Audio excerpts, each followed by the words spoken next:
it must be weird for you. I don't know. You know, you're big time over in Korea. Like we're talking, he's on TV shows, reality all the TV things. shows. Yeah. Since I think 11, you were scouted in New Zealand, and now you're coming back to here in Aotearoa in Auckland City. And I don't know whether people connect with you here. Maybe the Asian audience know you better, but it's like. Yeah. You know what I mean? I need to work harder. So, what does it feel? Well, what does it feel like coming from that space where it's bright lights, big city, and all that sort of thing, to here where you grew up as well? I try and come here once a year for like a little show, and then apart from that, if I come here, I just come here to go fishing and just meet my mates. Keep your Kiwi roots alive. Yeah, because one of my YouTube contents I do now, it's a fishing show. Yeah, one of the most famous TV shows I did in Korea was actually a fishing variety show with celebrities and stuff. Wow. Korean celebrities? Yeah. That was probably the most famous show that I ran for. I think I did like 80 episodes. So. Wow. See, this is fascinating, eh? We're learning a lot about Microdot here. And we're going to play some music from Microdot coming up. So you get a bit of a taste of the flavour. And then we've got this collab with Lepani, which we exclusively get to play you as well. But can we talk a little bit about like your younger years and growing up? So you're South Korean. Were you born in South Korea and then moved to New Zealand? Or? I immigrated here in 97. So I think I was about 4 or 5 at the time. And then I grew up in East Auckland. My whole life. Straight to AUT and then Okay. So when did it start for you about the whole music thing? Because we know it was very, very young. Yes. So I was 11 or 10 at the time, and I got scouted by a group called Dynamic Duo, who are still like probably the top Korean hip hop artists. Their management scouted me when we opened for them back in the days. Yeah. And then I went to Korea, and our group name was All Black. Is because the CEO of the company came here, saw the All Blacks on TV, and he found out that it was like the #1 rugby team. So we're like, let's go All Blacks without the S. Yeah. So that was our name at the time. 11 years of age, you went over to Korea. Yeah, for like 3 years. Yeah. By yourself? What's it like as a becoming kind of famous as a kid, basically, and then getting into your teenage years, and you've got people knowing who you are? That must be a weird thing to navigate. When I was young, I was very popular because there weren't many like young popular people at the time. Now there's influencers and stuff like that. But at the time, for 3 years, it was quite crazy. But I think being brought up in New Zealand, I just didn't know what was going on. I just did what I had to do, and I just enjoyed it so much. Then I came back to New Zealand at 15, and then I kind of got back to reality, which was still cool. Went to school, studied, and then I had a chance to go back to Korea in 2015 to pursue music. Yeah. So my brother is also a famous artist. His name is Sanchez, so he's a very famous artist too. And so our family's kind of like... Bro, you're a dynasty family. Man, can you break down like a day in the life of maybe you and your brother, Sanchez, like in public? I mean, is there like mobs, people? What's the deal? Used to be. Now I think it's kind of like everyone's used to it. When I did a lot of TV, because one of the most popular shows was the fishing show, apart from the other ones, old people see me and they just talk to me like I'm like their niece or nephew, something like that. But the younger guys, they like take photos and stuff. And I appreciate it a lot. I bet. It must be weird, sort of, you're like living between two worlds kind of thing. Like you're back in New Zealand, you're just humble school kid, living his life, your mates, hanging out, all that. And then it's like back to South Korea, suddenly I'm on TV again. Like, people know who I am, I've got music out. I think I'm just so used to it because I did it at such a young age. And there's days where no one recognizes me, and there's days where there's a lot of people that recognizes me. But I think I'm just used to it. It's nothing, I mean, you come across as somebody who's got their feet on the ground. I guess the upbringing here in New Zealand would have supported that. Definitely. I mean, here in New Zealand, being a musician is tough work. It is. Being a Christian musician, even tougher. Definitely. Because, it's small, and all that.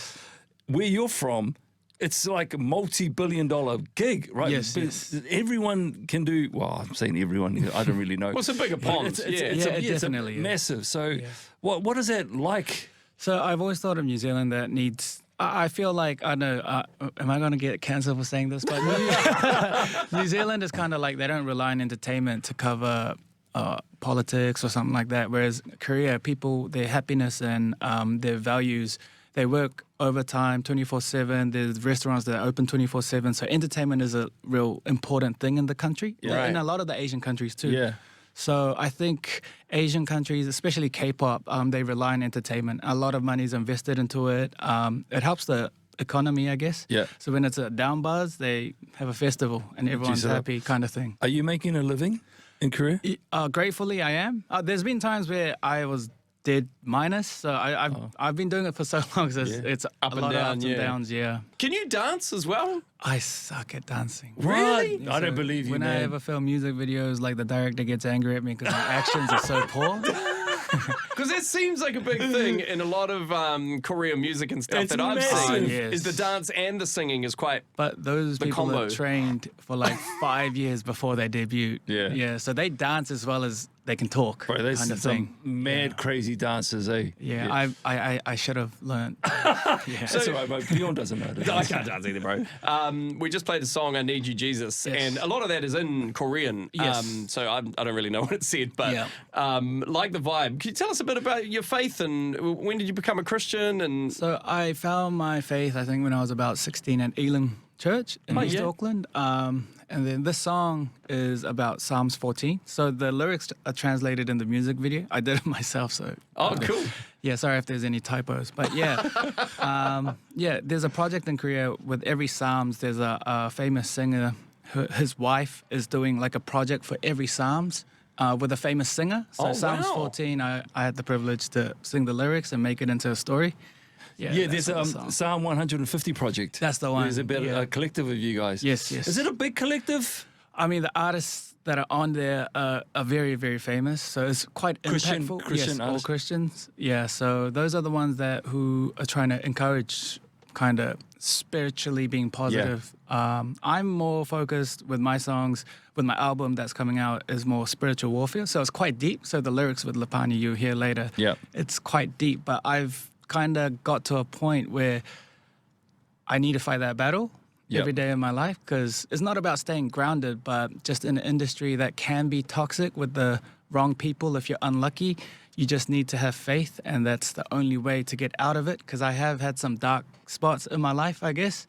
And when you lose everyone around you and you start to think that you don't have Christ, then it gets really bad. But being able to get out of that situation through Christ, I think, yeah, it's hard to get away and sway away from that faith. So that's kind of where I am right now with faith. Do you feel like that's part of your responsibility in the industry now to be able to do that, to influence other people? So I don't know how much influence I have, but I think I want to make music that can save lives, not in terms of someone that's dying, but spiritually, people who are breaking down, people who are drying up. I want to feed them water, just as a messenger. Yeah. Yeah, you know, I could be like a Peter, or I could be like a Joseph or David. You know what I mean? Hopeful and it's kind of what I want to do. I've never been to South Korea, Yes. so I don't know a whole lot about it. My brother-in-law is there at the moment, and he was just talking a little bit about the kind of the work culture and stuff, Yes. and how busy and full Yes. people's lives are, you know, with Yes. that sort of expectation and stuff.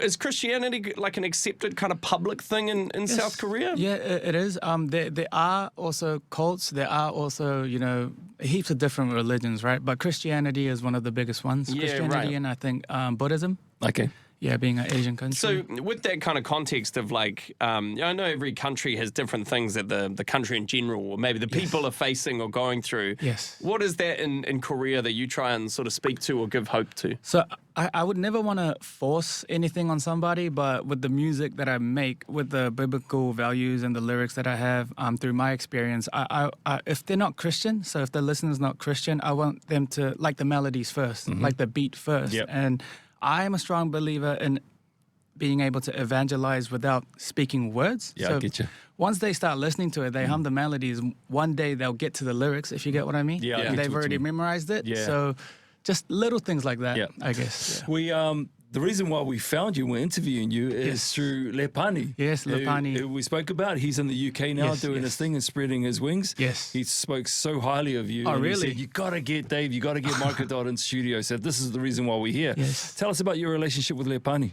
Shout out to Lepani. He went to Maclean's College. I went to Maclean's College. I didn't know he was still pursuing music, but I knew he was like an amazing singer from the start. And someone linked me, his profile, and I listened to it and I DM'd him, Facebook messaged him every way I could. Yeah. And then I told him about a song that I have coming out. I want that to be the title track for the full-length album. So, yeah, I got him on the song and he was cool with it too. So, and his voice is just, yeah, it's really amazing. Imagine being at the Maclean's College Talent Quest with Microdot and Lepani. No one's got any chance. I sucked at the time. Bro, we come are on, just bro. kids giving it a go, playing the flute. You and Lepani, your photos have got to get up on Maclean's College. You know how they have photos of past Yeah. Oh, the alumni? successful ones. So how did you do the recording? Like you just laced your tracks here and then sent it, or he did his and sent it over? So I laid down my verses and my vision of the song, and Lepani's melody style was very good, but I wanted his voice to have a more commercial, like, impacting factor on the song. So we just went back and forth, and he was really cool and open about it. And then he recorded it over there. So I think I had about 5 different versions because I'm kind of like that guy in the studio. Not good enough. And he was thankfully cool with it. And now we have a song where we're very proud of. I don't know how much reach we're going to get. So starting with my Christian album, I'm not, my promotion is quite limited because I'm new to it, you know? So being on this radio, I'm very grateful. So anything that I can promote the song with Lepani, I'm trying to do that. Yeah. So we're going to play it in just a moment. And just again, thanks for coming in, man. It's been great to meet you and hear your heart and your story and learn a little bit about this world that we don't know too much about. But this album, you're talking about a new album coming out. Where is that at? And you say it's your first kind of full Christian release. Yes. So on September 16th, 6 p.m. Korea time, so at night in New Zealand, I'll release the song Sinner with Lepani. So it'll have a little visual with it. And then I think in October, I'm going to have a full-length album with artists from different countries with, it's mixed. I have like little drum and bass, I have hip-hop, I have a little R&B and pop. So for every playlist, I've made about 12 songs for it. Or some in English, some in Korean, Congrats. Cool, man. It sounds like a great project. What is the meaning behind the song? Sinner? Yeah. So Sinner is when I was at my darkest times, how I got through that time, and the Bible verses that impacted me. Whole of my first verse is pretty much scripted from the Bible. And when I sent Tabitha the lyrics, I put in the Bible verses next to it. So kind of like if you listen to the song, you'll understand what Lepani and I are trying to say. And if people could get courage, have faith and just walk in Jesus' shadow, nothing can go wrong. And just win your spiritual battles every day. Yeah, that's kind of like the meaning. You're the man, Microdot.